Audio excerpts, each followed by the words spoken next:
Primera estación, el podcast de estacionpacífico.com con Miguel Ángel Vargas. Es traído a ustedes por La Marina, va con tu estilo, Cervecería de Colima, nos gusta mucho ser de aquí, y Kiosco, celebremos lo nuestro.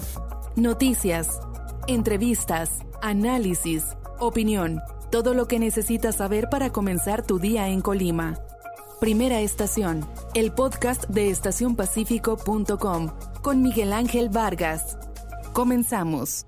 7 de la mañana con 1 minuto, 22 grados centígrados. Muy buenos días, les saluda Miguel Ángel Vargas. Estamos transmitiendo desde la cabina de Super 98.9 en la tierra favorita del sol, aquí en Colima capital. Comenzamos Informe 24, una producción de estacionpacífico.com para Grupo Audiorama Comunicaciones. Hoy es martes, es ya 25 de agosto de este 2020 y saludamos a quienes nos escuchan en toda la zona metropolitana, los 5 municipios de la zona metropolitana de la capital colimense, así como quienes lo hacen allá en el Valle de Tecomán a través de Max 105.3, obviamente aquí en la capital en el 98.9. También damos la bienvenida a quienes nos acompañan a través de nuestra transmisión vía Facebook, el Facebook Live en la cuenta de esta red social de Estación Pacífico, facebook.com/Pacífico. Sean bienvenidos también a quienes nos siguen desde las redes sociales. Les agradezco esta mañana su compañía, que con ella nos reiteren su preferencia. Y nosotros buscaremos esta mañana, como todos los días, corresponderles con mucha información útil para todos ustedes y una información útil fruto de un trabajo periodístico riguroso, contextualizado, plural, lo que intentamos hacer en Estación Pacífico. Estas son las características del trabajo que buscamos ofrecerles a todos ustedes. ¿Qué temas vamos a platicar en los siguientes 120 minutos que hay en el menú del programa de hoy? Bueno, lo que ayer era una polémica, una anécdota sobre un dicho en redes sociales, sobre un versículo, entiendo yo, la paráfrasis de un versículo bíblico en la red social de una, en ese momento, funcionaria municipal en Colima capital, Esmeralda Cárdenas, pues se convirtió en el suceso político, pensaría yo, del día. Hubo reacciones y terminó dándose la salida de Esmeralda Cárdenas de la Secretaría del Ayuntamiento de la capital colimense. Vamos a relatarles los hechos, recapitular lo sucedido, lo expresado en redes sociales y lo que terminó sucediendo ya en los hechos de los movimientos de la conformación del Ayuntamiento capitalino.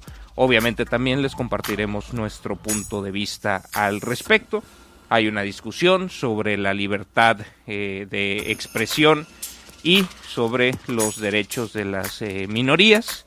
Esa discusión, evidentemente hay una contraposición de derechos ahí y creo que es una reflexión interesante que me dará gusto poderla hacer con todos ustedes desde un ámbito de respeto a los puntos de vista de cada uno. Vamos a platicar de eso, vamos obviamente a actualizar las cifras de COVID en la entidad y en el país. Vamos también, si nos alcanza el tiempo, a mí me gustaría retomar parte de lo que dijo el presidente Andrés Manuel López Obrador. Quiere hacer una consulta, ahora sí, que coincida con la elección de 2021, sobre si enjuiciar o no a los expresidentes. Y bueno, les compartiré mi punto de vista, que me parece un disparate. Elaboraré en esa idea, pero bueno, y lo digo respetuosamente, con muchas cosas he coincidido con el presidente, con los planteamientos del presidente López Obrador desde tiempo atrás, pero en esta ocasión, pues la verdad, mi opinión es esa, que es un disparate, y ya les explicaré las razones si nos alcanza el tiempo. En cuanto a entrevistas, pues tenemos bastantitas, si las cosas salen como lo estamos planteando. Por ahí de las 7:40 de la mañana vamos a conversar con Jaime Flores Merlo, secretario de Educación del Gobierno del Estado. El día de ayer arrancó un nuevo ciclo escolar en condiciones complejas y bueno, qué cosas se están ajustando todavía. Y si la gente tiene dudas sobre la educación pública en el Estado, sobre algún trámite, sobre alguna situación particular, será momento para que nos las hagan saber a través de la transmisión de Facebook, en los comentarios o en el WhatsApp 312-171-0598. Jaime Flores Merlo, secretario de Educación, intentaremos con él resolver cualquier duda. Hay gente que ya nos ha enviado comentarios respecto a que pues querían meterlo en una escuela privada, al final lo dejaron para el último, vieron que no les alcanzaba la lana y que como pues que hacen una evaluación distinta y que no lo inscribieron en la privada y que se les pasaron los tiempos para meterlo a alguna escuela pública, que si todavía hay posibilidades, ese tipo de cosas, ese tipo de dudas. Obviamente también abordaremos los retos que está enfrentando la autoridad educativa, los maestros, las madres de familia, los padres de familia y los propios alumnos ante esta compleja situación. Por ahí de las 8 de la mañana entraremos en comunicación con el secretario de Planeación y Finanzas, Carlos Noriega, que nos hacía algunos comentarios, precisiones sobre este tema que habíamos presentado en este programa, de que Colima era el estado, dijimos, pues más consentido, en el sentido de que tenía el mayor crecimiento porcentual en las participaciones federales. ¿A qué se debe esto? Pues dice que hay esfuerzos que se han hecho desde aquí, desde el ámbito local, que tienen que ver con la recaudación, y de ello nos estará dando detalles Carlos Noriega por ahí de las 8 de la mañana. Despuesito de las 8:20 entraremos en comunicación con la propia Esmeralda Cárdenas. El día de ayer, ya anoche, al equipo de trabajo que produce este programa nos confirmó que nos podía tomar una llamada, que con gusto nos tomaba una llamada, y bueno, será importante escuchar sus puntos de vista, sus explicaciones sobre lo sucedido, sobre lo que quiso decir, sobre la defensa de sus creencias y sobre cómo se dio esta interacción con el alcalde Elocho Morán para tomar esta determinación, dijo él, de relevarla, ¿no?, en su cargo. No, como suele ser costumbre, no se anunció esto como una renuncia, sino se anunció esto como un despido, y es importante escuchar a todas las partes.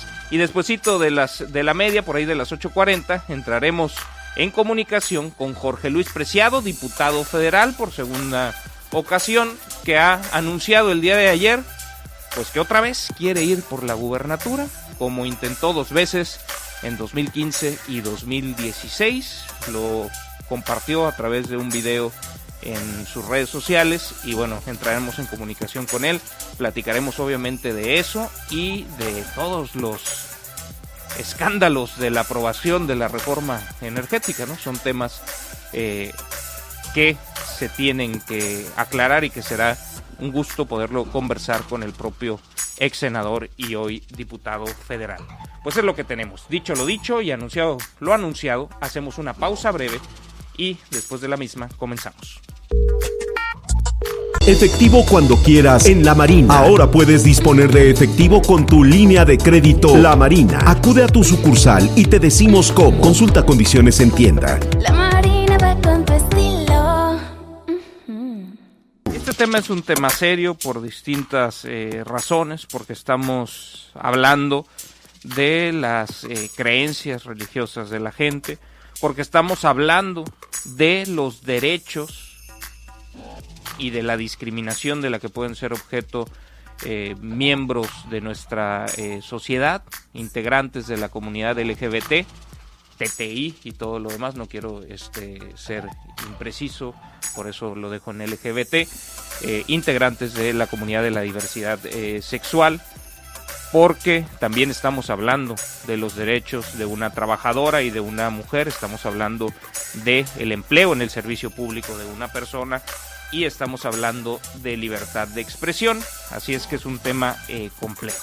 Ayer les habíamos relatado que durante el fin de semana en sus redes sociales personales, Esmeralda Cárdenas, en ese momento secretaria del Ayuntamiento de Colima Capital, que encabeza Leoncio Alfonso Morán Sánchez, había publicado, como suele hacer, un versículo bíblico. Entiendo yo que es la paráfrasis de un versículo bíblico, porque lo hemos buscado y al menos encontramos una redacción menos explícita sobre la homosexualidad. No sé si es una versión más con lenguaje más actual, pero que este versículo o esta interpretación del versículo decía: no practiques la homosexualidad al tener relaciones sexuales con un hombre como si fuera una mujer. Es un pecado detestable.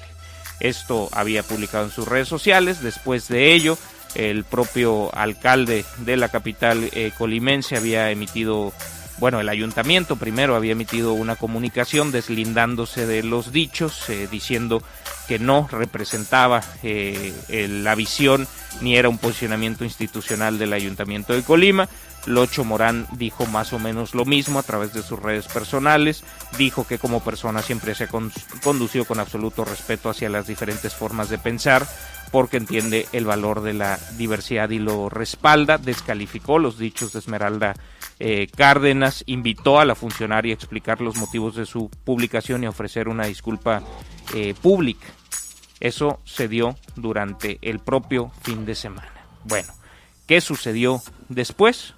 Tras esta publicación, la mañana de ayer, un par de horas después de haber terminado este programa, el alcalde capitalino, Locho Morán, anunció la destitución de la secretaria del Ayuntamiento, Esmeralda Cárdenas. Publicó en sus redes sociales el siguiente mensaje: el día de hoy por la mañana tuve una plática muy a fondo con mi colaboradora, la licenciada Esmeralda Cárdenas Sánchez, respecto a diversos temas, puntos de vista y perspectivas del acontecer público que en estos días se han dado. En ese sentido, y comentado así con ella, quiero informar que he tomado la decisión de relevarla del cargo que venía desempeñando como secretaria del Ayuntamiento.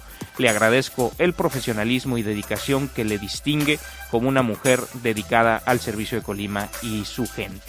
Fue lo publicado por Locho Morán en sus redes sociales. Después de esto, en sesión extraordinaria de Cabildo, ya hacia la noche del día de ayer, el alcalde Locho Morán, con su cabildo, designaron a Sandra Viviana Ramírez Anguiano como la nueva secretaria del Ayuntamiento de Colima. En la transmisión vía Facebook vamos a ver, y en radio vamos a escuchar pues esta toma de protesta a Sandra Viviana Ramírez Anguiano como secretaria del Ayuntamiento de Colima Capital. Licenciada Sandra Viviana Ramírez Anguiano protesta a cumplir y hacer cumplir la Constitución Política de los Estados Unidos Mexicanos, la particular del Estado, las leyes que de ella emanen, y desempeñar leal y patrióticamente el cargo como secretaria de este honorable Ayuntamiento de Colima, que este cabildo le confiere, mirando todo por el bien y la prosperidad de las familias colimenses. Seguro de que así lo hará, confiamos en que será una gestión exitosa. En todo caso, si usted no cumpliera con esa responsabilidad, seguramente los ciudadanos de este municipio habrán felicidades y enhorabuena. ¿Quién es Sandra Viviana Ramírez Anguiano? Bueno, ella es licenciada en Derecho por la Universidad de Colima, se ha desarrollado como asesora jurídica tanto en la Secretaría del Ayuntamiento de Colima de 2019 a la fecha, fungió como secretaria interina del Ayuntamiento de Villa de Álvarez en 2018, también se desarrolló como secretaria técnica en apoyo operativo jurídico de la Secretaría General del Ayuntamiento de Villa de Álvarez entre 2015 y 2018, es decir, en la administración de Yuleni Cortés. De 2009 a 2012 fue regidora del Ayuntamiento de Colima Capital en la administración de Ignacio Peralta.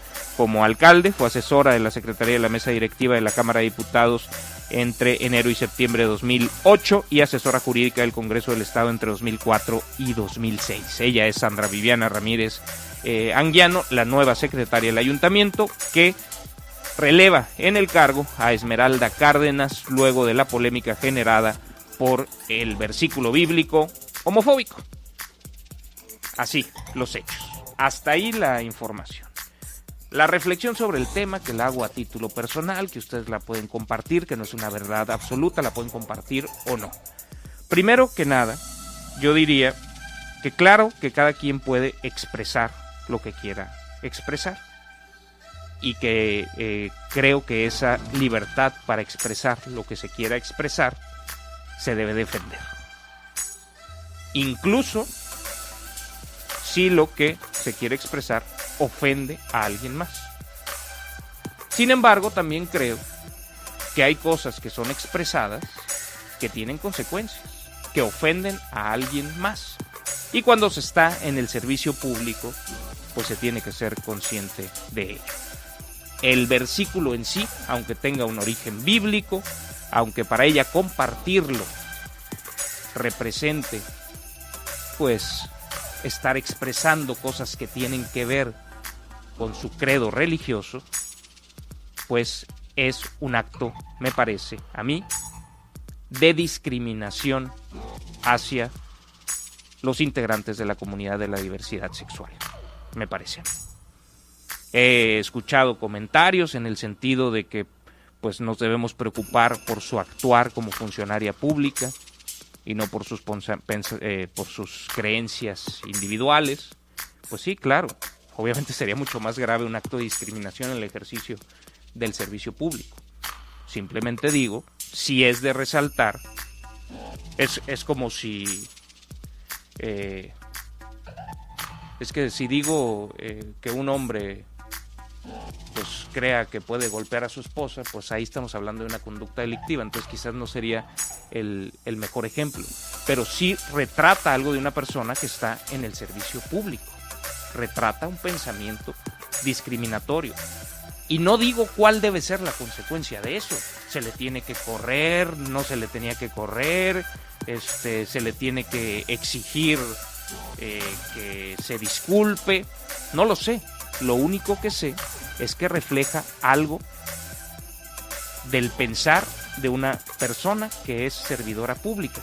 Y ese algo en este caso me parece es una visión discriminatoria hacia la diversidad sexual. Y punto. Me parece relevante, sí. Las consecuencias no las sé. Había algunos que pedían su salida. Y ahora, pues claro, hay otra cara de la moneda que también hay que ver. Hay algunos que están viendo esto como un acto de discriminación, de misoginia del propio alcalde hacia Esmeralda Cárdenas. A mí me parece que ese es otro análisis que si revisamos los planteamientos del alcalde Lecho Morán en sus redes sociales sobre este caso, la exigencia de una disculpa pública, el no darle la salida cuando se suele hacer esto, es lo tradicional que se le dé la salida y que renunció y que no se anuncie como que pues la corrió, aunque todo el mundo siempre entiende eso. Bueno, hay ciertos elementos en la comunicación que se pudieran analizar de si no hay pues actos de misoginia del alcalde sobre su ex colaboradora. Hay algunos que han reflexionado que si hubiera sido un hombre que hiciera lo mismo, que si hubiera tomado la misma decisión el alcalde. Bueno, entramos al terreno de las conjeturas. Claro que hay antecedentes que pudiéramos revisar del comportamiento del propio alcalde Lecho Morán, pero me parece que es desviarnos. En este caso, yo lo único que digo, hay algunos que creen que no es discriminatorio el versículo parafraseado. A mí me parece que sí es discriminatorio, que es ofensivo. También me cuestionaban que si uno no es religioso, que si uno no es creyente, pues que no te pega y que aparte no te están, pues simplemente te están acusando de pecador, ¿no? Pero a ver, aunque uno no sea religioso, pecado detestable. Una funcionaria pública está hablando de lo que es bueno y de lo que es malo. Los homosexuales, las lesbianas, no entienden que su preferencia sexual sea un acto de decisión, es lo que son. En ese sentido no hay bueno y no hay malo. En ese sentido es la discriminación. Se le está diciendo que lo que ellos son está mal. Sí, para un Dios en el cual podemos creer o no creer, bajo unas reglas que podemos creer o no creer. Y yo pensaría a la gente que dice que no hay una discriminación en ese hecho, que es simplemente la expresión de una creencia religiosa, nada más pongan en Google versículos bíblicos o versículos Biblia, misoginia, machismo, y encuentren un listado de los versículos machistas y vamos a encontrar cosas donde se relata que el hombre, si la mujer se comprueba que le fue infiel, que la pueden apedrear, ¿no? Ese tipo de cosas, que la mujer es posesión de el hombre, y versículos de esa naturaleza. O sea, no tiene caso, podría ser lo más dramático esto leyéndoles algunos, búsquenlos ustedes. Obviamente, un texto religioso escrito hace siglos, pues tiene esa visión. Hemos avanzado, pensaría yo, en cuanto a el entendimiento de los derechos de las personas. Y luego dicen, bueno, es un versículo bíblico, ella solo lo estaba compartiendo. Ok. Para empezar, yo revisando veo una paráfrasis del versículo bíblico, ¿no? Porque encontramos otras redacciones. Pero suponiendo que nada más lo compartió. Cuando compartes algo y no das una opinión adicional, se entiende que tú respaldas esa visión. Digo, hay gente que es muy sarcástica y que si ya conoces todo su perfil y es algo que va totalmente en contra de ellos, pues entiendes que es sarcasmo. Pero alguien que es religiosa, que manifiesta sus creencias en sus redes sociales, cuando decide escoger un versículo y compartirlo, está respaldando lo que ahí dice. Así funcionan las redes sociales y esa publicación representa un respaldo a lo dicho ahí, y lo dicho ahí es discriminatorio, se le vea como se le quiera ver. Y pues ¿cuáles son las consecuencias? Pues sí, no es un delito lo que está haciendo, no tenemos ninguna evidencia de un actuar discriminatorio en su función como secretaria del ayuntamiento. Simplemente digo, la retrató con una visión conservadora que a mi parecer es discriminatoria hacia los integrantes de la comunidad de la diversidad sexual. Las consecuencias, bueno, pues quien tiene ahí la autoridad en ese ayuntamiento, pues decidió que era suficiente razón para relevarla en el cargo. Es una decisión que tendrá que explicar el alcalde. A mí me parecería que en este momento ponernos a evaluar al Ocho Morán, pues sería desviarnos. Simplemente creo que debemos manifestarnos respeto, manifestar que entendemos que somos iguales, independientemente de lo que creamos en términos religiosos y de nuestras preferencias sexuales, de obviamente nuestro origen étnico, nuestra posición socioeconómica, nuestro trabajo, nuestra profesión, nuestra imagen física, nuestro peso corporal. Nos tenemos que respetar como iguales que somos, y me parece que esos dichos pues no iban en ese sentido. No me toca a mí evaluar cuáles eran las consecuencias que esto ameritaba. Simplemente les comparto mi opinión, que no es infalible, que no es una verdad absoluta, que es mi opinión sobre ese hecho que creo que nos permite discutir de algo relevante, que es el respeto y la tolerancia a los que somos diferentes. Permítanme hacer una pausa breve y continuamos. Gracias por continuar con nosotros, gracias a toda la gente que nos envía sus comentarios, algunas personas que me preguntan que si ya leí todo ese capítulo de Levíticos. No, la verdad no. Si se quiere precisiones adicionales, digo, no lo he leído para entender el contexto en el que se dice. Me dicen que tiene cosas pues que también llaman la atención. No soy un hombre de fe, lo dejo claro. Respeto, sí, fui criado y educado como católico, no practico la religión, admiro a la gente que tiene una creencia religiosa, no es mi caso, y esa es harina de otro costal. Me encantaría creer, ¿no? Quitarnos pues este peso de la muerte y pensar en que hay una vida después de la terrenal. Creo que puede dar mucha tranquilidad al ser humano. Esas reflexiones a mí no me convencen, no puedo calmar la parte racional de mi mente y creer en ello. Les comparto algo muy personal, respeto y admiro a las personas de fe. Pero bueno, Gracias por sus comentarios. El WhatsApp es 312-171-0598. ¿Qué hay que actualizar sobre la pandemia del COVID-19? Pues a nivel nacional, el día de ayer se sumaron 3.541 nuevos casos, 3.541 nuevos casos y 320 decesos. Hemos llegado a 563.705 casos acumulados. Hay de ellos 6% de casos activos, baja la cantidad de casos activos, estamos abajo de 40.000, 36.697 casos activos es la estimación. Se ha llegado a la catastrófica cifra de 60.800 defunciones. Hay otros 77.198 casos en la categoría de sospechosos. En el ámbito estatal, la Secretaría de Salud y Bienestar Social del Gobierno del Estado informó que se reportaron 45 nuevos casos positivos, además de 8 defunciones relacionadas con este padecimiento. Hemos llegado a 3.307 casos acumulados y 387 decesos. 45 nuevos casos, 8 nuevos decesos. Los casos representan un incremento de 1.4% del total de casos. Los fallecimientos 2.1% del total de fallecimientos en la entidad.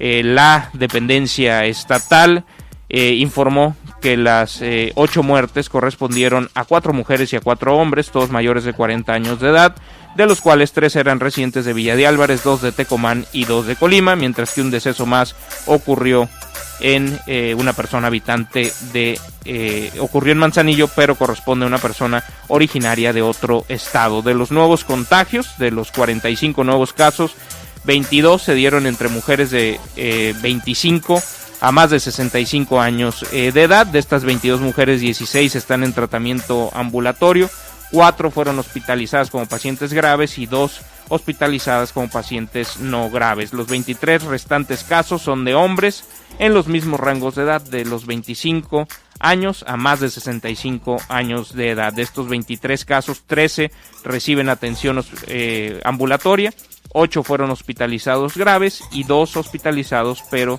como pacientes no graves. De los nuevos casos positivos, 15 son de Manzanillo, 14 son de Colima Capital, 10 son de La Villa, 3 de Tecomán, además de otro de Armería, uno de Comala y otro de Ixtlahuacán. Manzanillo el día de ayer sumando más casos que ningún otro municipio. Con esto, ¿cómo vamos? ¿En qué momento está la pandemia en cuanto a foco de contagios? Bueno, el municipio con más casos activos sigue siendo el municipio de Colima Capital, que tiene 229 casos activos de los 733 que tiene el estado. Le sigue Villa de Álvarez con 167 casos activos. Y en tercera posición, Manzanillo con 158. Pero no hay que asegurar lo que no se ha demostrado, que Manzanillo haya bajado el ritmo de crecimiento de contagios. Simplemente han subido más en Colima y en Villa de Álvarez. Tendremos que hacer un análisis más profundo sobre eso. Y todavía no se percibe en el ámbito local una tendencia hacia la baja en el ritmo de contagios. Y por eso tenemos que seguir cuidándonos, no teniendo reuniones con mucha gente, guardando la sana distancia, lavándonos regularmente las manos continuamente, obsesivamente las manos y lavándonoslas bien y usando el maldito cubrebocas. No hay vacuna todavía, incluso se están demostrando ya casos de reinfecciones en distintos países, que es un tema que tendremos que abordar. Obviamente habrá que analizar los casos después de cuánto tiempo, qué es lo que pasa con los anticuerpos, cuánto tiempo te duran. Tenemos un colchoncito para divertirnos o relajarnos los que hemos padecido COVID-19 o no. Son cosas que apenas estamos aprendiendo. Hay que cuidarse y creo que usar el cubrebocas sí es cansado. Yo quisiera quitármelo, siento que me ahogo, pero pues tenemos que cuidarnos. No todo es culpa de la autoridad, mucha es culpa de las decisiones que nosotros tomamos en esta sociedad. Información nacional.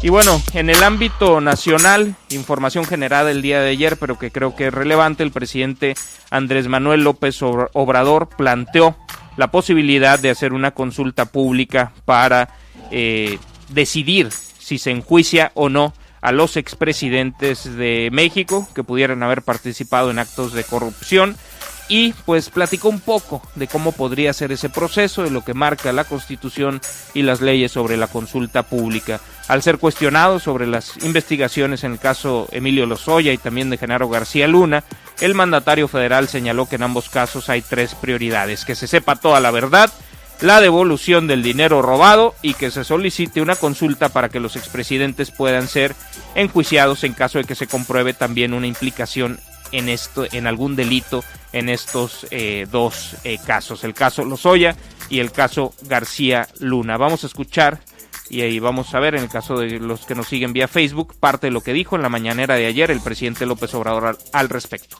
En el caso de los expresidentes, consulta. En los otros casos, la investigación. En el caso de los expresidentes, porque se supone de que tienen fuero. Entonces, habría que revisar este asunto.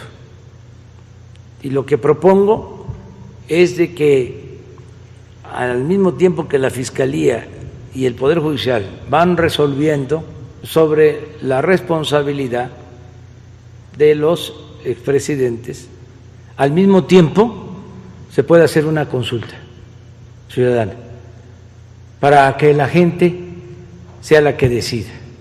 Repito, no quiero ser yo verdugo, no es mi fuerte la venganza, que lo decidamos entre todos.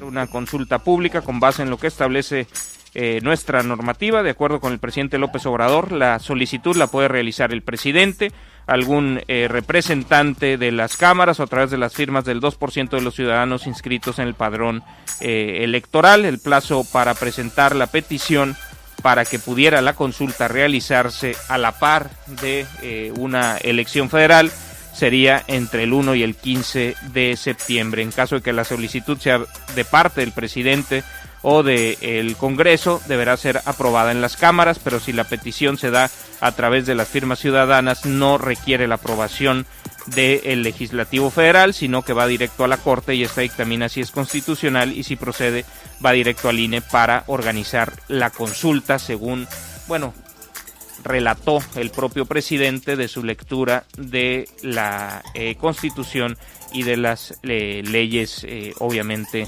que regulan este tema. Si el proceso se cumple y la consulta fuera aprobada, la fecha para realizarla sería el 6 de junio, día en que se celebran las próximas elecciones federales, o si no, hasta el 1 de agosto del 2021. Vamos a escuchar esta explicación que daba el presidente López Obrador.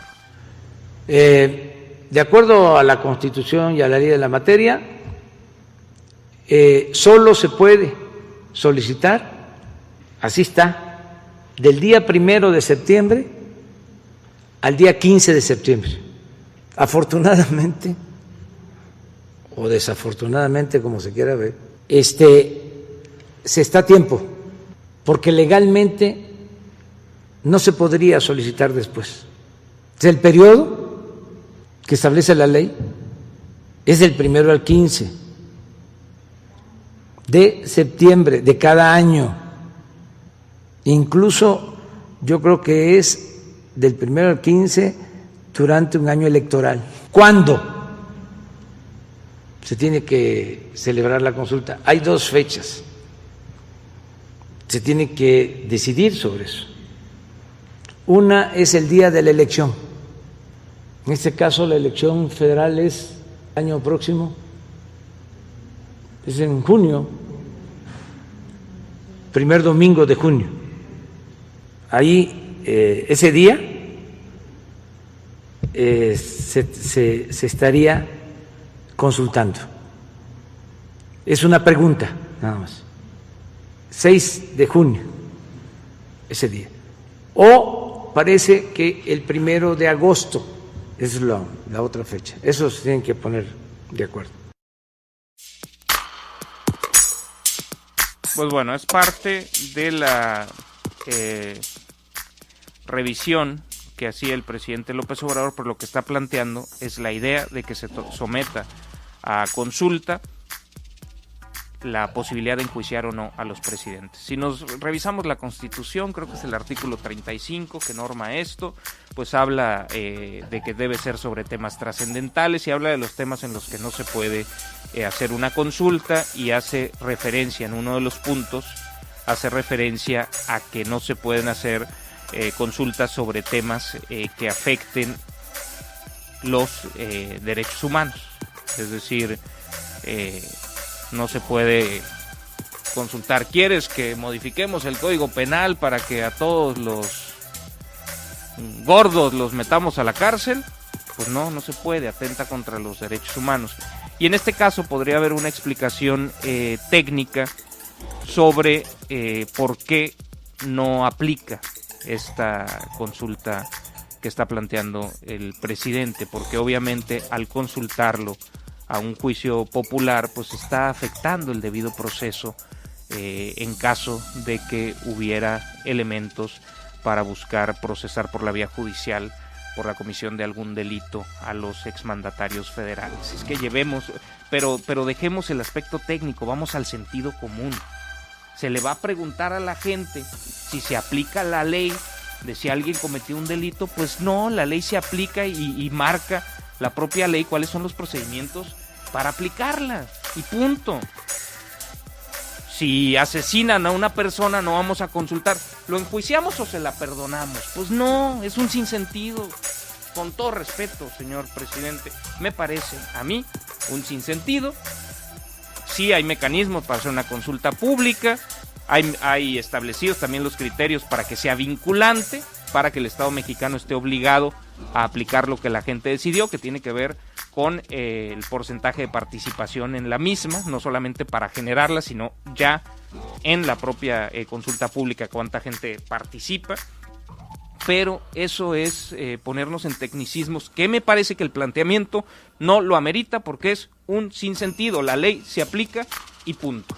Vamos a hacer o no se aplica, pues, o se hacen tontos en la aplicación de la ley, pero no necesitamos la opinión popular. Pues claro que queremos que se enjuicien si tienen elementos para enjuiciarlos. Están obligados y no le toca al Ejecutivo. El Ejecutivo le toca, pues nada, si tiene elementos, allegárselos a la Fiscalía, que le toca investigar, y la Fiscalía, en caso de tener elementos, presentarlos a un poder autónomo que es el Poder Judicial.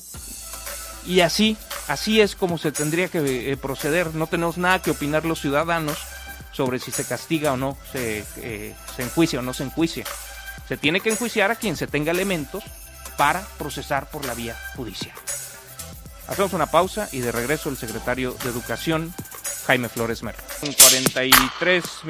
43 minutos y saludo a través de la línea telefónica a Jaime Flores Merlo, secretario de Educación de la Administración Estatal. Secretario, muy buen día. ¿Cómo se dio el arranque del ciclo escolar en estas complejas situaciones? Muy buen día. ¿Qué tal, Miguel Ángel? Muy buen día. Muchísimas gracias por la oportunidad y permíteme por este medio saludar a tus radioescuchas. Bueno, el día de ayer sucedió un hecho inédito en la educación del estado de Colima. Se inauguró el ciclo escolar de manera actual. Lo hizo el secretario de Educación acompañado de los dirigentes sindicales y de un servidor. Y con esto pusimos en marcha un ciclo escolar que nace con la estrategia de educación a distancia Aprende en Casa 2. Con ello echamos a andar 944 escuelas de los niveles de educación básica, en el que más de 134,000 alumnos iniciaron actividades a través de esa estrategia que en esta ocasión Miguel Ángel tiene como herramienta principal de apoyo la televisión. Varias cadenas televisivas en el país están transmitiendo los contenidos educativos en diferentes horarios y en diferentes opciones para que los padres de familia y maestros se ajusten al horario que mejor le convenga. Y a esta misma estrategia se han sumado también las televisiones de paga, lo cual ayuda muchísimo en aquellos lugares donde la cobertura de televisión abierta no llega. Por lo tanto, quiero comentarte que iniciamos bien, Miguel Ángel. Creo que las actividades de planeación que ya había comentado contigo anteriormente dieron resultado. Las actividades de este fin de semana pasado, que fue el Consejo Técnico Escolar, que es un espacio donde los directores se organizan con sus maestros para revisar la estrategia de trabajo con sus alumnos, nos dio la oportunidad de poder arrancar el ciclo escolar sin mayores contratiempos. Secretario, hay casi 17,800, 770 y tantos hogares en el estado de Colima, 17,000 hogares que, según datos del INEGI, no tienen acceso a televisión. ¿Cómo hay algo pensado para ellos? Porque me imagino que es gente con muchas desventajas en lo económico, con muchas dificultades, y que serían las familias, y en este caso las niñas, niños y jóvenes, para quienes la educación es más importante como vía para poder mejorar sus condiciones. ¿Hay alguna estrategia para ellos, para los que ni televisión tienen? Sí, definitivamente, Miguel Ángel. La experiencia que tuvimos en el cierre del ciclo escolar nos permitió en esa etapa preparatoria prever esas situaciones. Nosotros ante esos escenarios hemos planteado 3 posibles respuestas que estamos aplicando. La primera, de lo que son las zonas conurbadas de los municipios grandes, en los lugares donde hay, además de televisión, conectividad, pues se ha utilizado como un apoyo extraordinario los dispositivos electrónicos y la propia conectividad, pero también los grupos de WhatsApp, el teléfono, incluso las llamadas directas de padres de familia con sus maestros y viceversa, los maestros con sus familias. Pero tenemos comunidades muy apartadas donde el servicio educativo que llega se ofrece a través del CONAFE y donde no hay ni conectividad ni televisión, y a esos lugares hemos llegado mediante una estrategia que ya diseñamos y que también la Secretaría de Educación Pública Federal ha puesto a nuestra disposición, que es la entrega de cuadernillos impresos donde llevan ya una programación específica de los planes y programas, y que esos son entregados directamente a los padres de familia y a sus alumnos en las comunidades donde no llega la señal de televisión, ni la radio, ni la conectividad. Para fortuna nuestra, Miguel Ángel, en estas comunidades donde opera el CONAFE, los mismos promotores educativos son habitantes de esas comunidades, lo cual facilita que la entrega de los materiales se dé de mejores condiciones.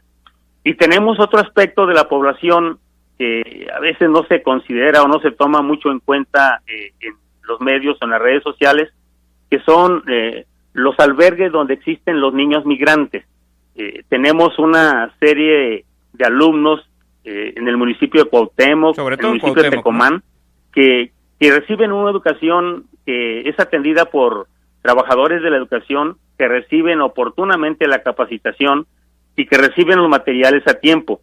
Quiero comentarte que en este caso de los albergues cañeros en Quesería y de los albergues de jornaleros que hay en el municipio de Tecomán, nuestros maestros que fueron capacitados previamente, el día de ayer estuvieron físicamente en esos lugares recabando la información de sus alumnos, de los padres de familia, para que en breve poderles entregar ese tipo de cuadernillos. Además, en aquellas escuelas que nosotros llamamos multigrado o escuelas unitarias, que son dependientes del sistema educativo federal, pero que por el bajo alumnado que hay son atendidos por 1 o 2 maestros, y si no se tiene la señal de televisión o la conectividad, además de esos cuadernillos, estamos diseñando unos guiones de trabajo que son unas guías de estudio, donde claramente el alumno va llevando un seguimiento de los contenidos educativos, desde luego acompañándose por sus libros de texto. Entonces, ese tipo de estrategias, Miguel Ángel, la estamos utilizando en ese arranque del ciclo escolar, y eso nos va a permitir llegar hasta los lugares más apartados. Tenemos una gran ventaja en Colima. Dentro de las acciones que diseñamos para poder iniciar el ciclo escolar con éxito, hay un plan que denominamos En Colima Estamos al 100. Y ese programa En Colima Estamos al 100 tiene que ver con 2 iniciativas muy claras, y la primera va en el sentido de garantizar que todos nuestros niños tengan un espacio en el sistema educativo. Habrás de recordar que nosotros en febrero iniciamos las inscripciones de manera formal. En abril y mayo estuvimos publicando listados, sorteando turnos, pero reabrimos un nuevo espacio del 6 al 21 de agosto para que todos aquellos padres de familia que no habían logrado una inscripción con sus alumnos lo hicieran en este espacio. Este momento de reinscripción lo cerramos el viernes pasado. Estamos reasignando a los niños en las escuelas donde tenemos espacios, pero lo más importante es que en el taller de los consejos técnicos que terminó el viernes pasado, establecimos el compromiso con los directores, con los supervisores y con los maestros, que una de las medidas básicas y clave para el éxito de nuestra estrategia de educación a distancia es que el 100% de nuestros maestros logren comunicación con los padres de familia de sus alumnos. Secretario, por cualquier medio habrán de comunicarse, y en esa comunicación, Miguel Ángel, establecer los mecanismos de apoyo, los mecanismos de trabajo, de tal manera que de manera coordinada se pueda dar ese acompañamiento entre maestros, padres de familia y alumnos. La participación de los padres va a ser determinante en esta actividad. Secretario, nos dabas las fechas que culminaron el viernes pasado. Hemos recibido algunos comentarios que te los podemos pasar también de manera puntual del caso específico. Sí, claro. Pero lo primero que quisiera preguntarte es, ¿ves en los números de la gente inscrita en el sector educativo público que haya más estudiantes porque hayan pasado de escuelas privadas a escuelas públicas? ¿Hay algo que te digan los números en ese sentido? Definitivamente, Miguel Ángel. Nosotros iniciamos el ciclo escolar con una matrícula de 134,600 alumnos. Eso es lo que tenemos registrado en el sistema de educación básica del sistema público. Así arrancamos el ciclo escolar en agosto de 2019. A estas alturas y con esta fecha de reinscripción, tuvimos más de 500 solicitudes, Miguel Ángel, de alumnos que por alguna razón, por movilidad de los padres, por cambio de domicilio, o porque emigraron de un colegio particular a una escuela pública, están buscando un espacio en el sistema educativo. Sin duda alguna, esta etapa de reinscripción, Miguel Ángel, nos va a alterar la matrícula. Por lo pronto, te digo, más de 500 solicitudes en 20 días para ingreso a escuelas públicas. Secretario, ¿hay gente que se le pasó esas fechas o simplemente sucedieron en los últimos días cuestiones que les llevan a decir: no lo puedo inscribir en una escuela privada, quise hacerlo y no pude, se me pasaron las fechas, pero necesito pues que el niño, la niña, el joven no se atrase? ¿Hay algo que se pueda hacer? Sí, mira, definitivamente las altas y bajas de alumnos en el sistema educativo es permanente. A nosotros lo que nos interesaba, Miguel Ángel, es que ningún alumno se quedara sin inscribirse, por dos razones. Esa estrategia de educación a distancia está reconocida y validada de manera oficial por la Secretaría de Educación Pública. Eso significa que si algún niño, por alguna razón, no se inscribe en alguna institución pública o privada y recibe la orientación a través de las pantallas televisivas, a través de las barras programáticas que van a pasar, si no se ha inscrito en ninguna escuela, no habrá quien le reconozca este periodo de estudios. Por eso nosotros insistimos en que todo mundo debe estar inscrito. Nosotros cerramos el viernes, Miguel Ángel, porque es importante distribuir a nuestros niños, pero cualquier padre de familia que llegue por primera vez al estado o que no haya inscrito, le vamos a pedir que se dirija. Mira, nosotros instalamos 2 mesas de apoyo, una mesa de apoyo técnico que tiene que ver con atención para todas las actividades de conectividad y de barras televisivas, y otra mesa de apoyo pedagógico que tiene que ver con ese tipo de problemas de inscripción, sobre cuestiones de programación, sobre contenidos educativos. ¿Cómo entran en contacto con esa mesa, secretario? Hay 2 líneas telefónicas que, si me permite, se los voy a compartir. Claro. La primera línea telefónica, que es para la mesa de apoyo técnico, es el 312-316-1500, con 7 extensiones.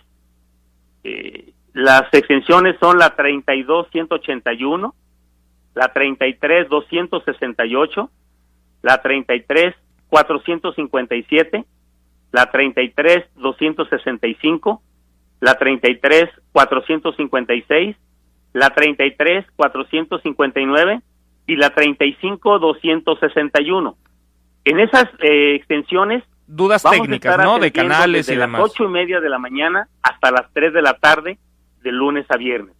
Cualquier apoyo que se requiera en el 312-316-1500 se les podrá atender. Y tenemos una línea que opera a través de WhatsApp, es la mesa de apoyo pedagógico. Ahí también todos los mensajes que se dejen serán atendidos y respondidos. Y esa es otra línea telefónica alterna que tenemos, es el 312-303-8854. Entonces yo invito a los padres de familia que por alguna razón no hayan inscrito a sus alumnos, se comuniquen con nosotros a través de esas mesas de apoyo.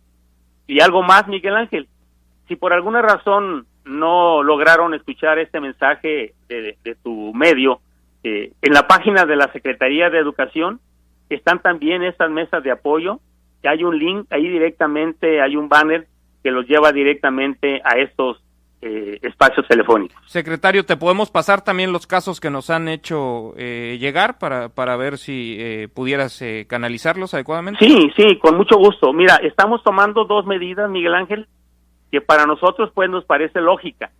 A veces para los padres no lo es tanto. A nosotros nos interesa que cada alumno que quiera ingresar nos dé su domicilio, porque nuestra intención es inscribirlo en la escuela más cercana a su domicilio. Sin embargo, ahorita nos hemos encontrado que los padres de familia tienen interés por ciertas escuelas que son de las denominadas de alta demanda. Lamentablemente en esas escuelas, Miguel Ángel, ya no tenemos espacios y mucho menos en turnos matutinos. Pero, sin embargo, tenemos una gran cantidad de escuelas que todavía disponen de espacios en turnos matutinos como en turnos vespertinos y estamos en posibilidad de poder garantizar un espacio para cualquier niño que lo solicite. Y con mucho gusto yo te agradecería nos hicieras llegar la información con los datos muy importantes del nombre del niño, el grado a que aspira, el contacto del padre o tutor y un número telefónico.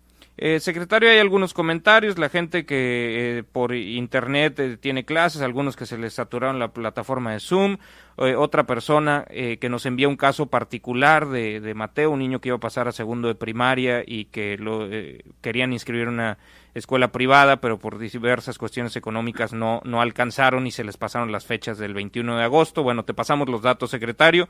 Con mucho gusto. Verónica, que nos dice, los canales indicados no siguen las materias mencionadas en el calendario escolar. Tengo 2 hijas de primaria y secundaria y en cada una es lo mismo, más la reunión con la maestra a inicio del ciclo escolar, más mi trabajo, que para variar, hoy desde muy temprano tuvimos compromisos importantes. Bueno, la gente que está teniendo problemas con la programación en los canales, también que se comunique con ustedes, ¿no?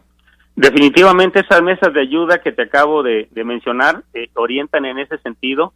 Quiero comentarte, Miguel Ángel, que en el desarrollo del día de ayer se presentaron muchos casos, sobre todo de poderse conectar a los canales que las cadenas televisivas están promoviendo. Encontramos muchos casos donde la gente que tiene televisión de paga pues no encontraba el canal y nuestras mesas de ayuda fueron muy socorridas en ese caso.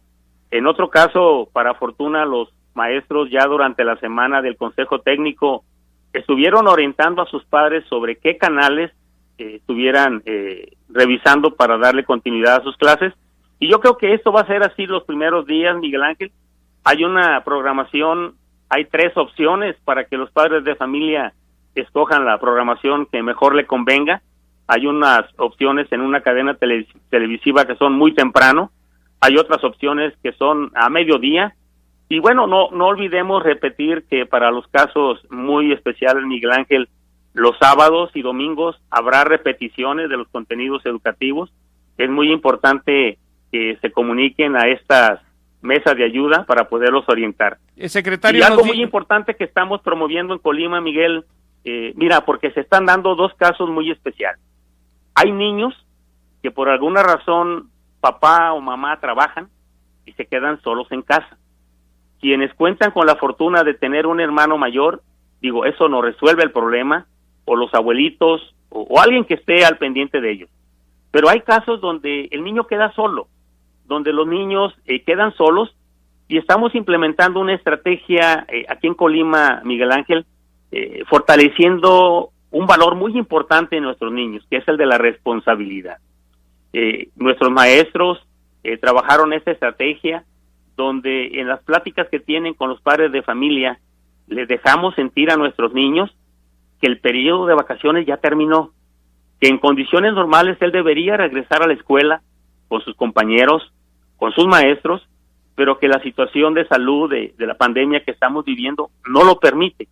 Y lo estamos invitando a que él sepa a qué horas es la programación televisiva de su grado, a qué horas es cuando va a escuchar, en qué canales, y que en esos casos él de manera responsable pueda darle seguimiento a su programación y después establecer comunicación con sus maestros.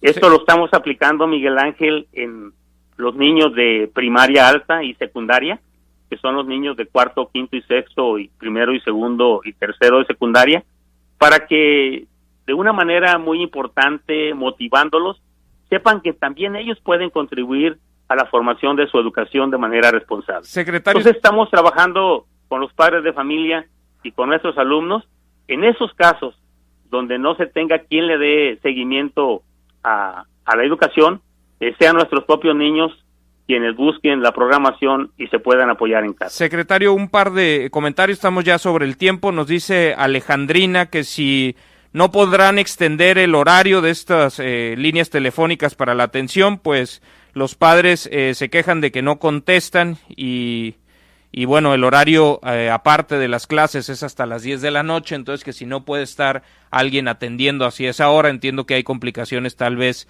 en términos laborales de la gente que atiende estas líneas, ¿no?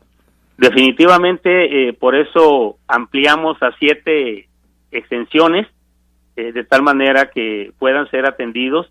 La cuestión del horario, pues lo estamos haciendo de una manera respetando pues la cuestión laboral de los trabajadores. Ellos también son padres, ellos también tienen algunas actividades, y de alguna manera yo quiero decirte, Miguel, que en muchos de estos casos los compañeros lo están operando desde casa, están poniendo el tiempo sobre sus actividades desde casa. ¿No se puede extender el horario entonces? ¿Perdón? ¿No se puede extender el horario? Ahorita lo tenemos hasta las 3 de la tarde. Voy a valorarlo con los responsables de estas mesas, a ver si es posible. Pero fíjate que en el caso de la mesa de apoyo pedagógico, como se atiende a través del WhatsApp, estamos recibiendo la cantidad de mensajes que por esa misma vía se están respondiendo, y ahí pues no hay saturación. Sería muy importante utilizar como una medida alterna la mesa de apoyo pedagógico. ¿El WhatsApp lo contestan solamente hasta las 3 de la tarde también? Están contestando, efectivamente, están atendiendo hasta las 3 de la tarde, pero inmediatamente que inicia el día a partir de las 8:30, se empiezan a contestar los mensajes. Pues si alguien tiene alguna duda puntual, también nos la puede hacer llegar a nosotros y nosotros te damos lata, secretario. Les hago de su conocimiento nuestro WhatsApp 312-171-0598. Secretario, de una de las organizaciones de escuelas privadas que hay en el estado, nos planteaban la posibilidad de si con todas las medidas de seguridad sobre todo en kinder, para los niños más pequeños, si no pudiera haber una reapertura, es lo que están pidiendo públicamente. ¿Es posible o no es posible? Mira, nosotros en ese sentido tenemos la recomendación de acatar las disposiciones de las autoridades sanitarias. Nosotros lo hemos manejado de manera muy general en todas las secciones de educación pública y privada, de atenernos a las recomendaciones que la propia Secretaría de Salud emite. La propia Secretaría de Educación Pública Federal así lo ha dicho, que solamente se regresará a las actividades presenciales una vez que el semáforo esté en verde, cuando se garanticen que las medidas de salud son seguras para nuestros alumnos y nuestros maestros. Incluso se ha propuesto regresar de manera escalonada y por orden alfabético, de tal manera que que no se asista de manera general con el ánimo de poder cuidar la sana distancia. En ese sentido, sería una disposición que nosotros como Secretaría de Educación no avalamos hasta que no se den las condiciones. Y bueno, creo que en ese sentido los colegios particulares, mis respetos para ellos porque han sabido establecer un mecanismo de contacto con los padres de familia, han dado facilidades en los pagos, han establecido estrategias para poder apoyar a sus padres y madres de familia. Y algo muy importante, Miguel Ángel, le han impuesto un plus al sistema educativo a través de sus plataformas electrónicas, que es un apoyo muy importante para los alumnos que participan en este sistema de educación privada. Secretario, bueno, estamos ya encima del tiempo, te hago de tu conocimiento un par de comentarios. Jessica nos dice que en Manzanillo no se ven los canales. Beatriz Márquez, entiendo que quiere apoyar sobre las estrategias de enseñanza-aprendizaje a distancia, que con quién puede concertar una cita. Le pedimos sus datos y te los pasamos. Por lo pronto, secretario, te agradezco tu tiempo, la información que has compartido con nuestro auditorio. Te vamos a pasar algunos casos que nos han llegado para ver si la autoridad educativa les puede ayudar a estas personas que tuvieron alguna complicación con la inscripción. Muchas gracias por tu tiempo, por la información, y obviamente estos micrófonos siguen abiertos para lo que se necesite en este arranque, en esta complicada época que estamos viviendo. Gracias y buenos días. Te agradezco, Miguel Ángel, muchas gracias por esta oportunidad, y yo te agradezco toda la información que nos hagas llegar y que podamos resolverla a través de tu medio. Gracias. Muchísimas gracias, buen día. Gracias, secretario. El secretario Jaime Flores Merlo, secretario de Educación de la Administración Estatal. Vamos a hacer una pausa y al regresar conversamos con otro integrante del gabinete estatal, el secretario de Planeación y Finanzas, sobre si Colima ha sido consentido o no en las participaciones federales. Gracias por continuar con nosotros. Estamos intentando contactar al secretario de Planeación y Finanzas, con quien habíamos acordado entrar en comunicación sobre el tema de las participaciones federales que habíamos anunciado, que habíamos dado a conocer nosotros hace algunos días, en cuanto a que el estado de Colima pues era el estado con el mayor crecimiento de participaciones, que es el ramo 28, que son las que el estado puede utilizar de manera libre. Pues hay el ramo 33, que son las aportaciones federales, que esas vienen etiquetadas, es decir, van destinadas a un fin y no se puede esto modificar. Es Colima, que tiene una variación nominal del 10.8%, una variación real de 7.5%, pasó de 3.007 millones de pesos recibidos por participaciones federales en el primer semestre de 2019 a 3.332.2 millones de pesos recibidos en el primer semestre del 2020. Esa variación del 7.5% real es la mayor de los estados del país. Le sigue Quintana Roo con el 2.1%, luego Baja California con 0.8%, y todos los demás estados tienen reducciones en términos reales en las participaciones recibidas en el primer semestre respecto al anterior. Estos son los datos que nosotros, de alguna manera, por hacer atractivos los titulares, el título pues de la nota, titulamos Colima, el estado más consentido en participaciones federales, ¿no? Entendemos que hay una fórmula para la definición de las participaciones, y aquí en estos micrófonos también explicábamos que parte de esa fórmula incluye algunos elementos que implican la recaudación tanto de impuestos en lo local como de impuestos federales recaudados aquí en Colima. Para explicarnos un poquito a qué se debe este crecimiento en las participaciones y si es que son consentidos por el gobierno federal o que es un trabajo que se ha hecho aquí localmente, saludo a través de la línea telefónica a Carlos Noriega, secretario de Planeación y Finanzas. Secretario, muy buen día. Miguel Ángel, buenos días a ti y a todo tu auditorio. ¿Cómo estás? Yo muy bien. Secretario, ¿cómo va el COVID? Antes que todo, ¿estás bien de salud?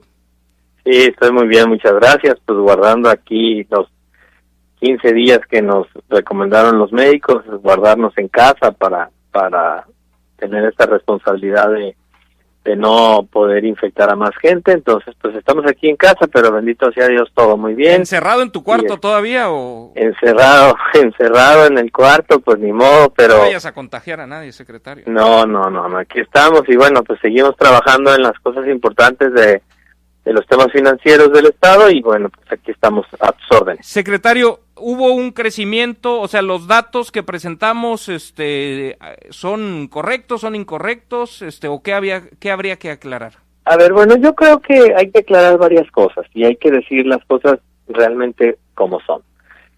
Cuando la Secretaría de Hacienda habla de participaciones, habla de muchos rubros, y los rubros más importantes son la participación, lo que le manda la Federación y lo que programó la Federación para los estados. O sea, la recaudación federal de participable es lo que a nosotros nos dijo la Federación al inicio del año que nos iba a mandar. Esa recaudación federal participable se ha caído y ha bajado en el 7% para el Estado. ¿Sí? O sea, esa sí ha bajado. Nosotros tenemos una disminución, como lo ha dicho la propia Federación y como lo hemos dicho nosotros, sí hemos bajado en un 7%. Ahora, que forma parte también del gran rubro de participaciones. Hay dos temas importantes, como bien lo dijiste tú, que son la parte donde nosotros podemos trabajar en convenio con la propia Secretaría de Hacienda, con el propio SAT, para recaudar más impuestos federales a cuenta de la Federación, y que de esa recaudación nos toque un estímulo a nosotros. Y la otra que también tenemos, que también influyen con nosotros, es la parte de pagar bien nuestros impuestos, nuestro ISR de todas las dependencias que manejan recursos estatales, pagarlos bien y que nos regresen ese recurso al Estado. Eso ha sido un trabajo que hemos hecho en la Secretaría de Finanzas desde inicio de la administración, pero sobre todo este año, que ha sido mucho más importante para poder tener un poco de mayor recaudación en los incentivos que no dependen de la recaudación fiscal federal. No sé si me doy a entender con estas palabras tan técnicas. Más o menos, secretario, pero a ver, déjame intentar más o menos lo que nos está pasando. Pues. Déjame intentar ayudar al entendimiento de esto. Nos decías, y no sé si te referías al Fondo General de Participaciones, que es el principal rubro de este ramo 28. Ahí hay una caída, la caída es del 7.4%, se pasó de 2.200 millones a poco menos de 2.000 a cientos, es decir, es una caída de 167 millones de pesos, que son el 7.4%, ese que es el principal fondo. Eso es bien importante, Miguel Ángel, que la gente lo entienda. Ese es el fondo de los fondos, ese es el verdadero fondo. Con ese el fondo de participaciones es con el que vivimos el Estado y los municipios, porque recordar que este dinero tiene un componente municipal también. Esta cantidad se la mandamos al municipio. Y cuando hablamos de que ahí hemos bajado un 7%, bueno, pues ya te imaginarás, porque si lo que hace la publicación que se dice que es ponderar porcentajes, pues me parece injusto un fondo de 2,000 y tantos millones de pesos que baje el 7%, o un fondo de 300 millones de pesos que suba un 4, 5, 10 o 12%. No sé si vamos bien ahí. Pero bueno, vamos a los números. Fondo General de Participaciones tiene una caída, que es el principal fondo, de 7.4%. Hay otros fondos que a mí me llaman la atención, que es los que generan ya en el total de las participaciones a las que tiene acceso el Estado de Colima de este ramo 28, que son los que le generan un crecimiento cercano a los 300 millones de pesos de el primer semestre de 2019 al primer semestre de 2020. Y en unas cifras que me compartiste tú, secretario, que no sé si son trabajadas de manera interna o si son cifras de la Secretaría de Hacienda, pero lo que veo es que el crecimiento está en dos rubros.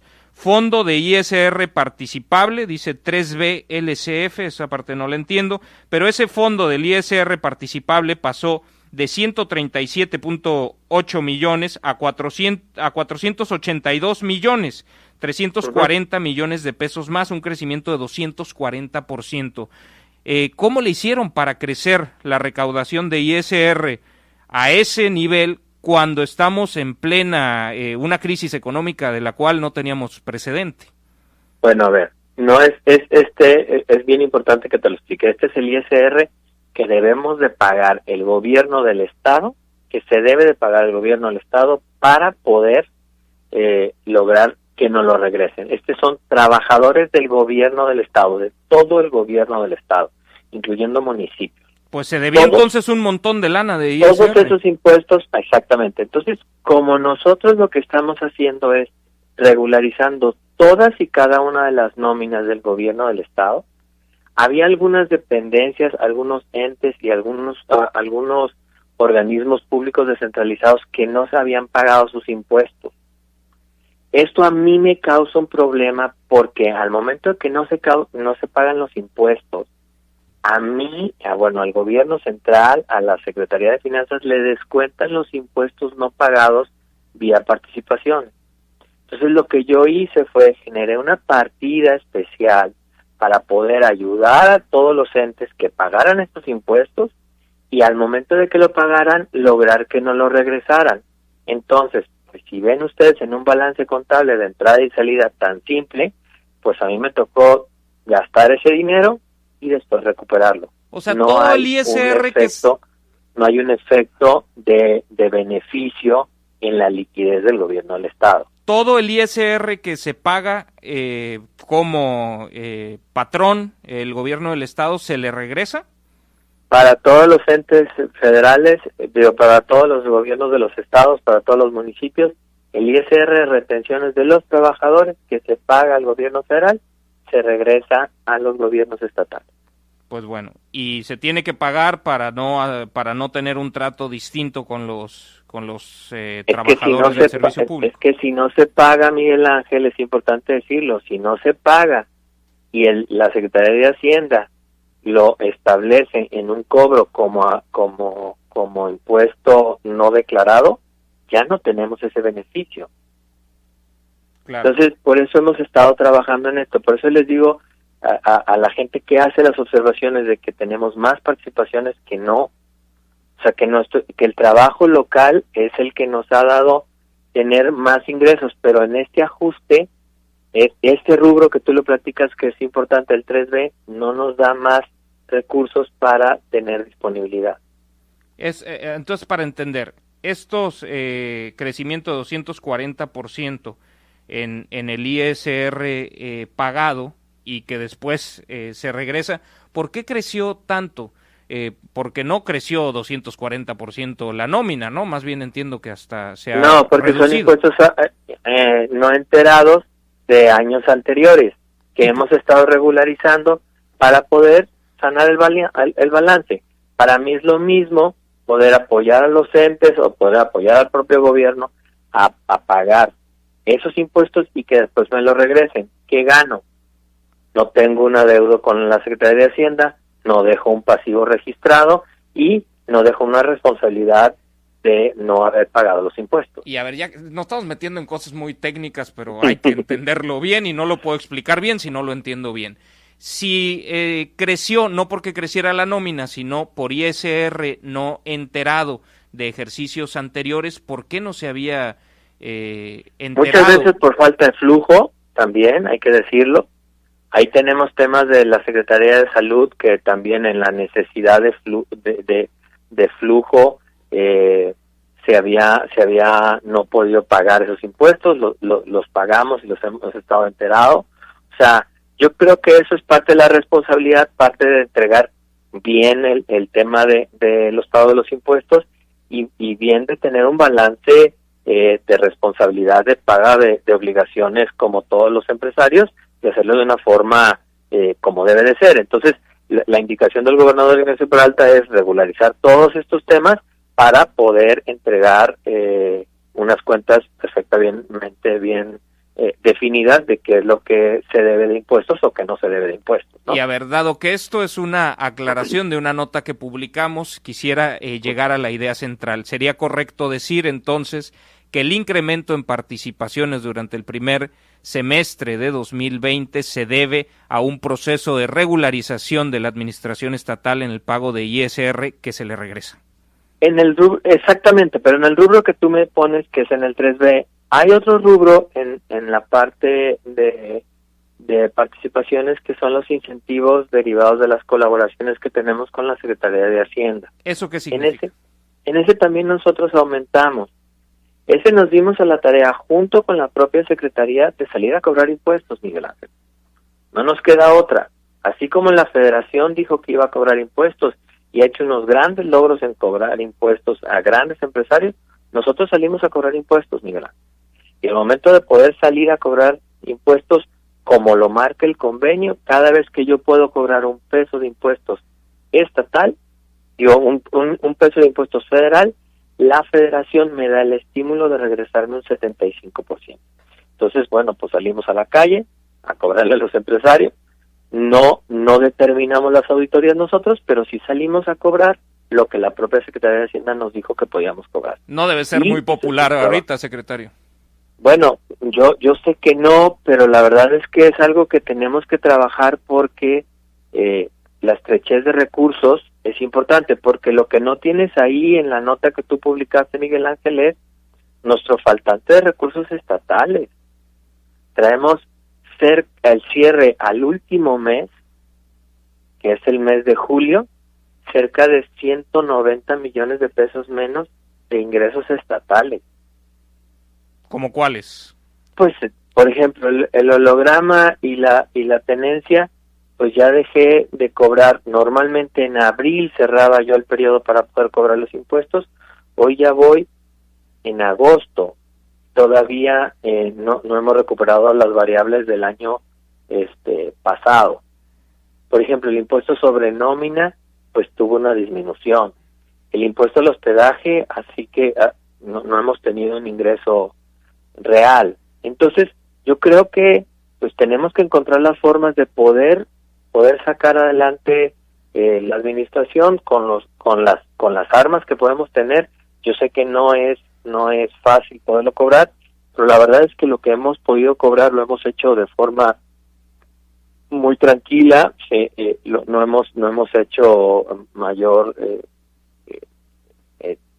¿cómo se llama? No hemos trabajado en ser muy duros en la cobranza, pero hemos logrado una buena recaudación para el Estado. Entonces, sintetizando la idea, el incremento en participaciones durante el primer semestre se debe a un esfuerzo recaudatorio en Colima de impuestos federales, incluyendo el propio ISR de todos los entes públicos estatales. Sí, Miguel Ángel, yo solamente quisiera decir que este juego del tema de que si hemos tenido más participaciones o no, yo creo que claramente se da en los números, ahí está, habría que hacer el análisis. Si tú abres la nota que se publica o si tú ves la publicación que retoma hecha por la Secretaría de Hacienda, pues ves los números, ves los fondos cómo han bajado, tan así que la propia Secretaría de Hacienda ha tenido que solicitar cerca de 80,000 millones de pesos para poder sortear, el poder cumplir con las participaciones a los estados.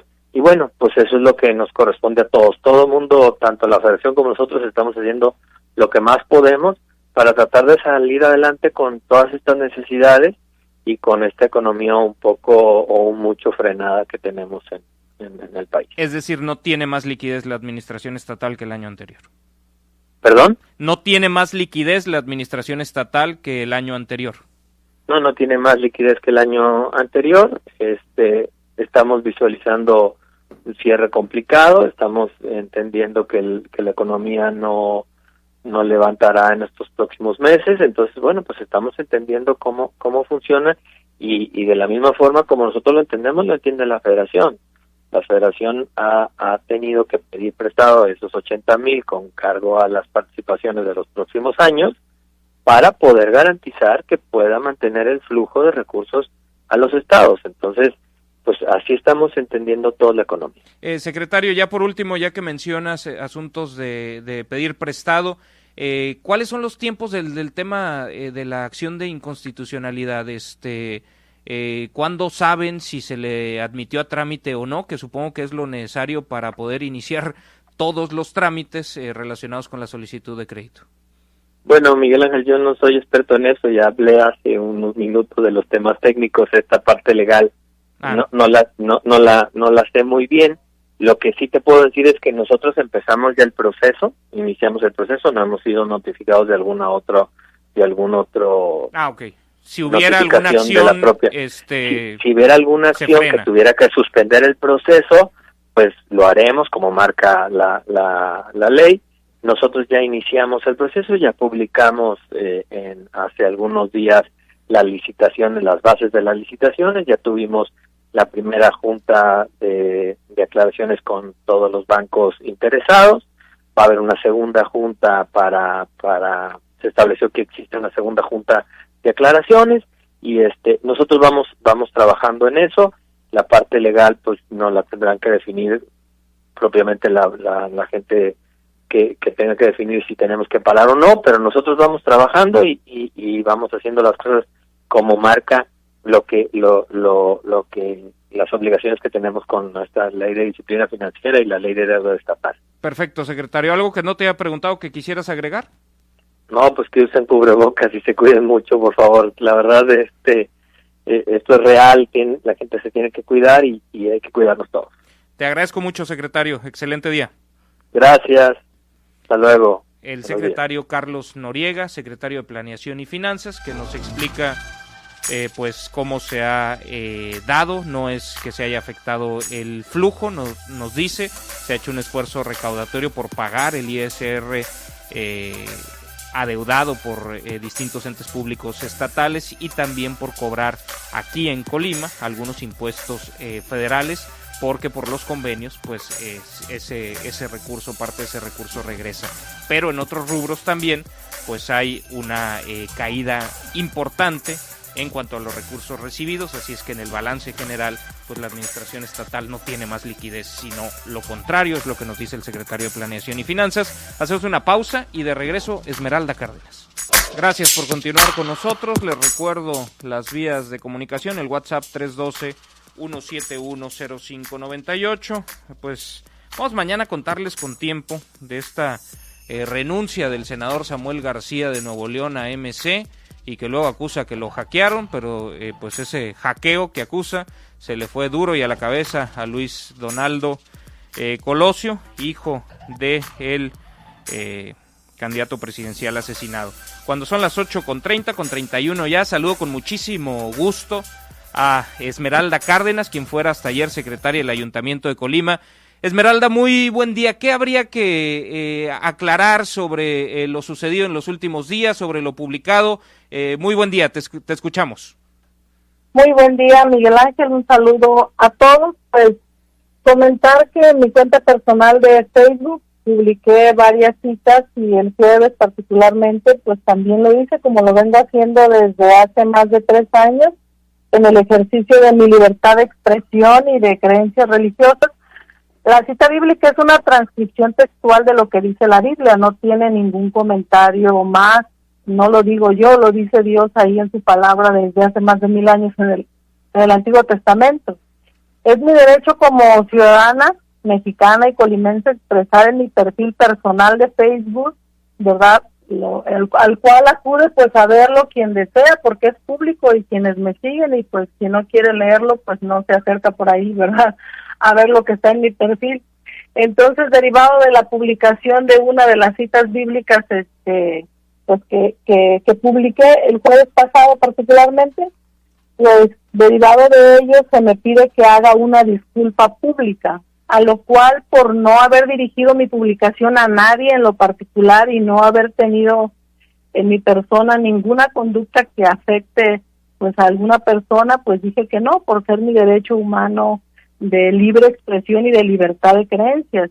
Al no realizar estas disculpas públicas fue que se me dio la destitución del cargo que ostentaba como secretaria del ayuntamiento. Mi desempeño como servidora pública, pues todos lo conocen, he sido profesional, responsable, con un espíritu de servicio y pues con absoluto respeto a los demás. No he tenido en mi desempeño en el cargo ningún señalamiento, ¿verdad?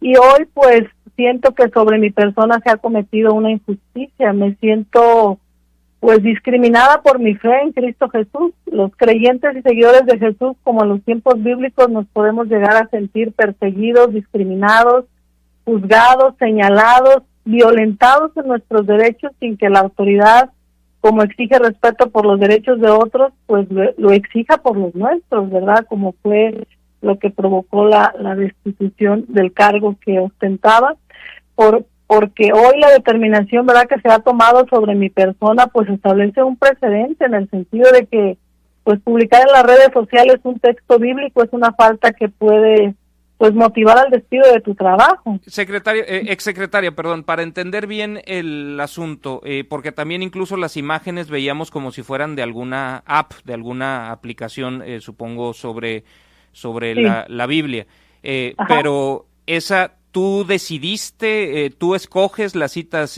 bíblicas, es decir, ves algunas y tú seleccionas la que posteas o cómo funciona?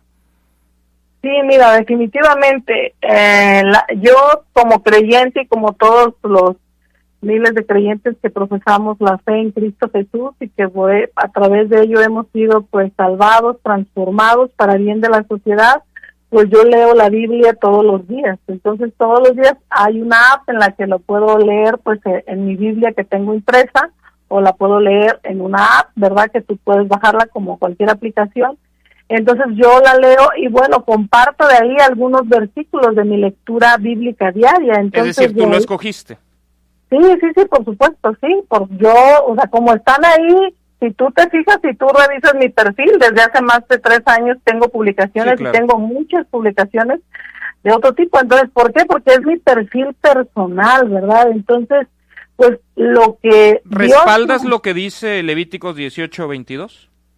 O sea, lo respaldo, por supuesto, para mi persona, y es una creencia y una convicción, pero quiero decirte también, es muy importante que tú sepas que Dios ama y perdona, ¿verdad? Entonces, Él promueve, nos ha dicho, ¿verdad?, que amemos a nuestro prójimo, y también nos ha dicho que no juzguemos a nadie. Entonces, yo como respeto esa cita bíblica, respeto todas las demás. Entonces, yo, como tú puedes ver, la cita bíblica está posteada tal cual, es una creencia y una convicción que yo aplico a mi persona. Sí, no quiere decir que yo se la esté, ¿verdad?, aplicando a alguien más. Entonces, la verdad es que me he sentido pues muy apoyada por la comunidad cristiana y por muchas personas que han dejado comentarios positivos en mis redes sociales. También he de decir que ha sido un ataque de muchas personas también que han posteado groserías, palabras obscenas, y creo que mi conducta no ha sido para que yo haya ofendido a alguien. Y lo que hoy me está pasando a mí, de publicar una cita bíblica y que por eso, ¿verdad?, tenga esta consecuencia, hoy soy yo, pero ¿quién no les dice que mañana puede ser quien sea?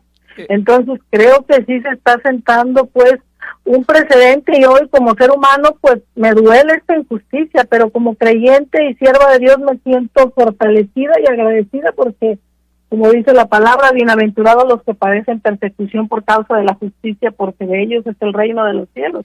Esto lo dice en Mateo. Entonces pues yo la verdad no tengo nada contra nadie, ¿verdad? ¿Vas a emprender alguna acción por esto que dices, sentirte discriminada por tus creencias religiosas?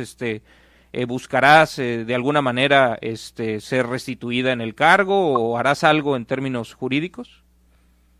Mira, la facultad la tiene el presidente para, en el momento que él decida, remover a los funcionarios de primer nivel del cargo, los cuales son nombrados pues por el cabildo, pero él tiene la posibilidad de removerlos. Entonces, pues ante esa facultad que él tiene, ¿verdad?, pues es su derecho. Entonces yo, cuando lo platiqué con él, que él me pidió, me dijo pues que él tenía que tomar decisiones, y pues dije, pues si yo dependo de ti, tú tienes que tomar decisiones, pues toma las que tengas que tomar, ¿verdad? Pero yo no me voy a retractar públicamente, porque yo no he ofendido a nadie, no he denostado a nadie.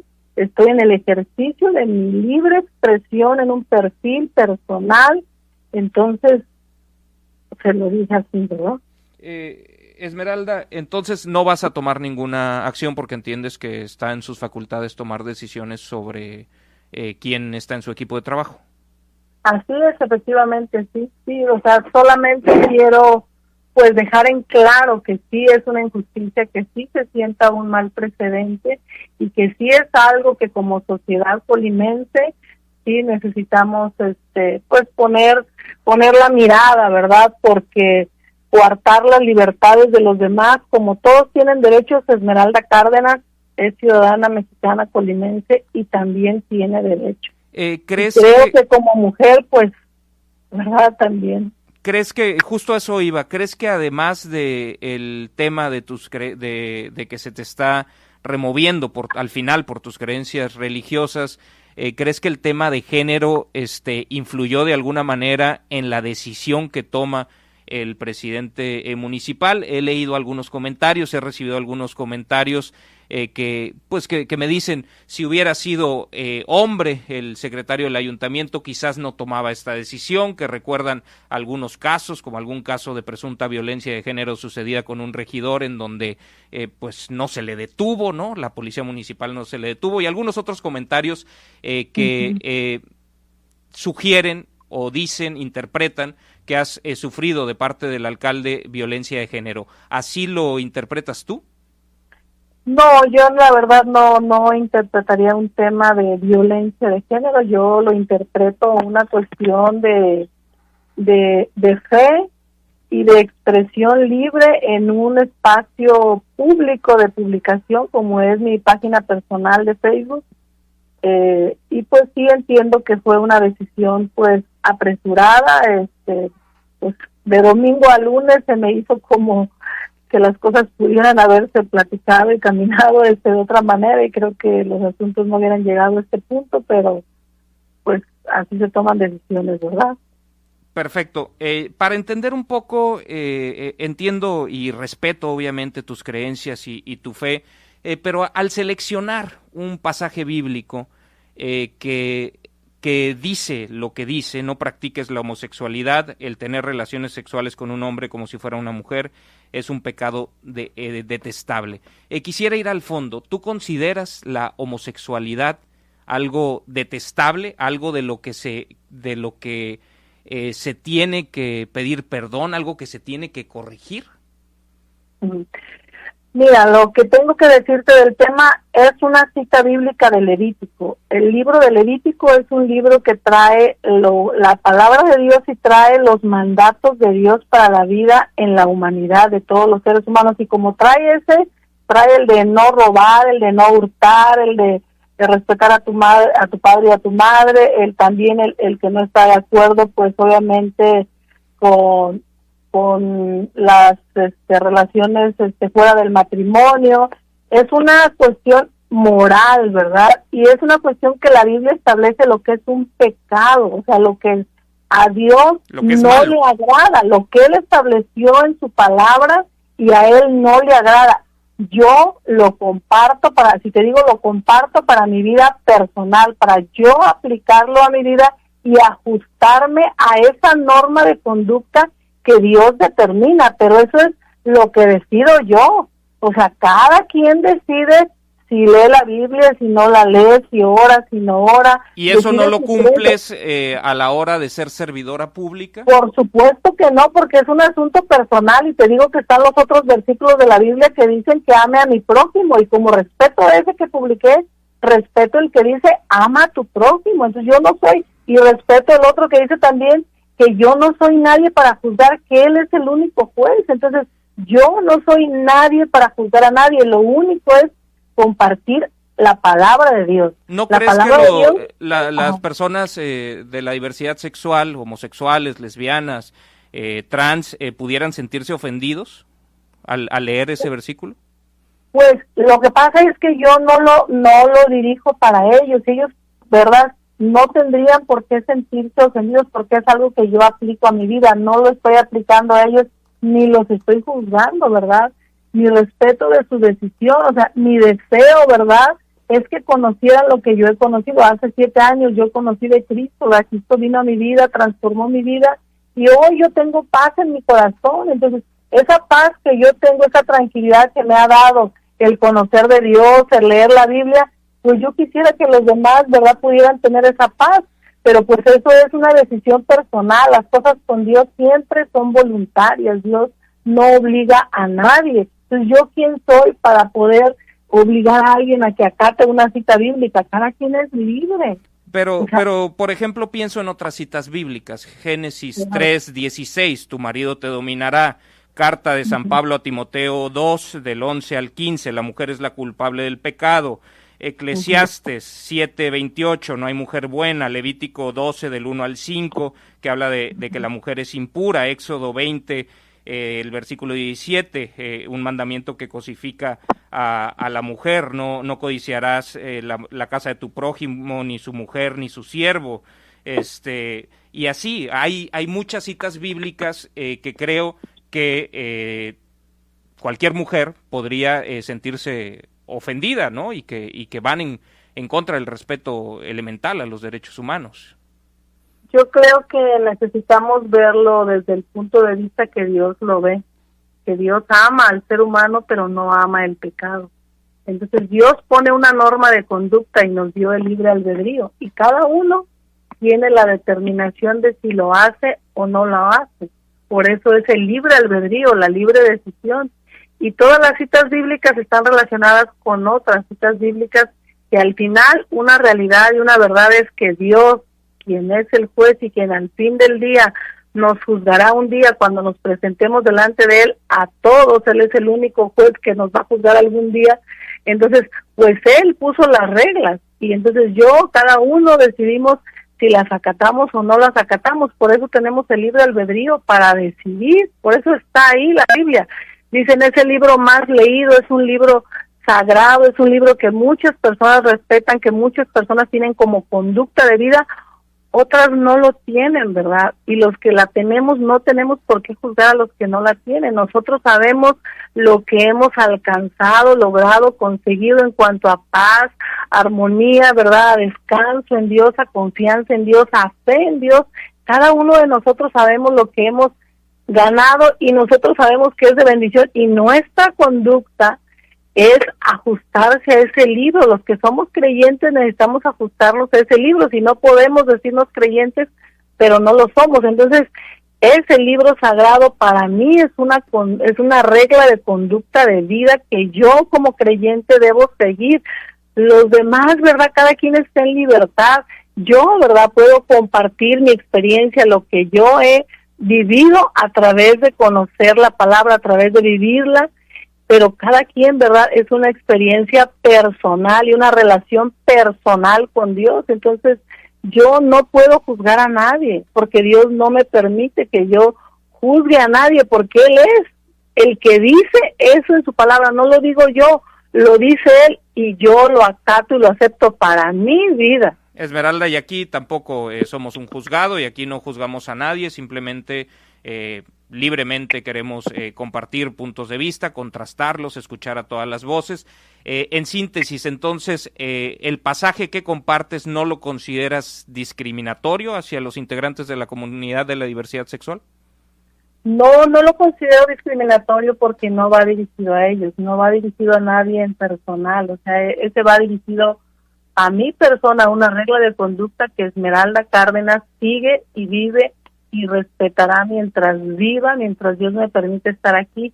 Eso es lo que Dios dice, y lo dice para mí y lo dice para toda la humanidad, pero en lo libre albedrío cada quien decide. Yo no puedo obligar ni coaccionar a nadie a que lo haga, es libre albedrío, cada quien tiene su libertad para creer, para hacer, ¿verdad? Yo lo creo, yo lo vivo en mi persona, y bueno, pues es para mí, ¿verdad? Al tú ser un personaje público, una servidora pública, ¿crees que tus ideas en lo privado, sobre tu vida privada, crees que son relevantes para la sociedad o no? Mira, yo te podría decir, porque las personas están pensando en todas las cosas malas que me han puesto y que me han escrito y que me han desnostado y que me han ofendido sin ni siquiera conocer mi vida personal, ¿verdad? Pero yo te puedo decir que la palabra de Dios impacta tu vida, porque te implica honestidad, te implica respeto, te implica integridad. Entonces, transforma para bien, para bendición de la sociedad. Imagínate si te dice la Biblia que no robes. ¿Cuántos? Tan solo checa los 10 mandamientos y dime cuántos cumplimos los 10 mandamientos. O sea, es una regla de conducta para regular una sana convivencia justa dentro de la sociedad. ¿De dónde fueron sacadas las leyes? Si tú te fijas, las leyes que primariamente se escribieron están derivadas de lo que dice la Biblia. No robar, no matar, no mentir. O sea, ¿cómo sería nuestra sociedad, Colima, con el primer delito en robos? ¿Qué sería si todos siguiéramos lo que dice la Biblia de no robar? Sí, pero no estamos hablando de robo, estamos hablando de preferencias sexuales, y lo digo respetuosamente. O sea, el tema de la preferencia sexual, pues la gente no asume que sea una decisión que toma, sino asumen que es lo que son. Y nada más para quedar claro, o sea, me imagino que puedes entender que haya gente que perciba como ofensivo, si es si tiene una preferencia sexual diferente a la heterosexual, el que tú lo concibas como un pecado, eso. Pues yo no es que lo conciba yo, es lo que Dios dice en la Biblia, y yo comparto y yo acepto para mi vida, como te digo, lo que dice la Biblia, para aplicarlo a mi vida, no para juzgar a nadie más, porque yo no soy nadie para juzgar. Perfecto, ni yo, Esmeralda, y no es lo que pretendo hacer aquí. Queríamos escuchar tus puntos de vista. ¿Crees que tu trayectoria política se verá ya acabada, truncada después de esto, o sigues buscarás seguir en el servicio público? Pues mira, como lo posteé ahí en mi Facebook, Dios tiene el control, y mi vida y todo lo que yo haga está en las manos de Dios. Mientras yo me apegue a lo que Dios diga en su palabra y yo lo respete delante de Él, entre Dios y yo sé que Él me respaldará y Él tiene algún lugar para mí. ¿Cuál? Pues no sé, Miguel Ángel. No sé qué vaya a hacer, pero en las manos de Dios me pongo.